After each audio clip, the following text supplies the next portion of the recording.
যুক্তরাষ্ট্রের সাথে শুল্ক যুদ্ধের মধ্যে ভারতের দিকে বন্ধুত্বের হাত বাড়িয়েছে চীন। চলতি বছরের ৯৮ দিনে ৮৫,০০০-এর বেশি ভারতীয়কে ভিসা দিল দেশটি। সামাজিক যোগাযোগ মাধ্যমে এক পোস্টে বিষয়টি নিশ্চিত করেছেন ভারতে নিযুক্ত চীনা রাষ্ট্রদূত।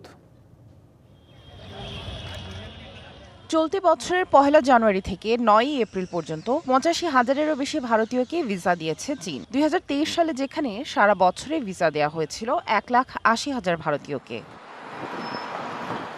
শুধু তাই না, ভারতীয়দের বন্ধু আখ্যা দিয়ে তাদের চীনে ভ্রমণের আমন্ত্রণও জানান ভারতে নিযুক্ত চীনা রাষ্ট্রদূত সু ফেইহং।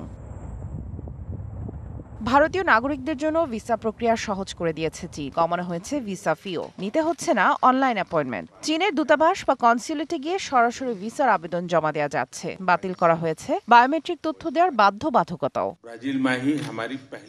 ভারতীয় পর্যটকদের আকর্ষণ করতে চীনের দূতাবাস এবং কনসুলেটগুলো বেশ কিছু প্রচার কার্যক্রম শুরু করেছে। বিভিন্ন শহর এবং উৎসবগুলো নিয়ে বিশেষ পর্যটন প্যাকেজ তৈরি করা হচ্ছে। যমুনা ইলেকট্রনিক্স ঈদে ডাবল খুশি অফার সিজন 3, যে কোনো পণ্য কিনলেই পাচ্ছেন নিশ্চিত ঈদ উপহার।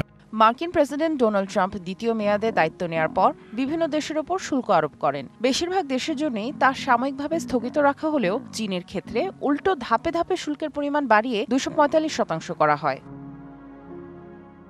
এমন প্রেক্ষাপটে ভারতের সাথে সম্পর্ককে আরও শক্তিশালী করতে চায় চীন। ভারত ও চীনের একসঙ্গে বৈশ্বিক অর্থনৈতিক চ্যালেঞ্জ ও একতরফা শুল্ক আরোপ মোকাবেলা করা উচিত বলে মনে করে বেইজিং।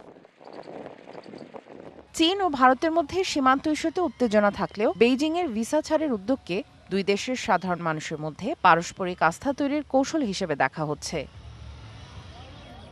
সামিয়া জান্নাহ, ডিবিসি নিউজ ডেস্ক।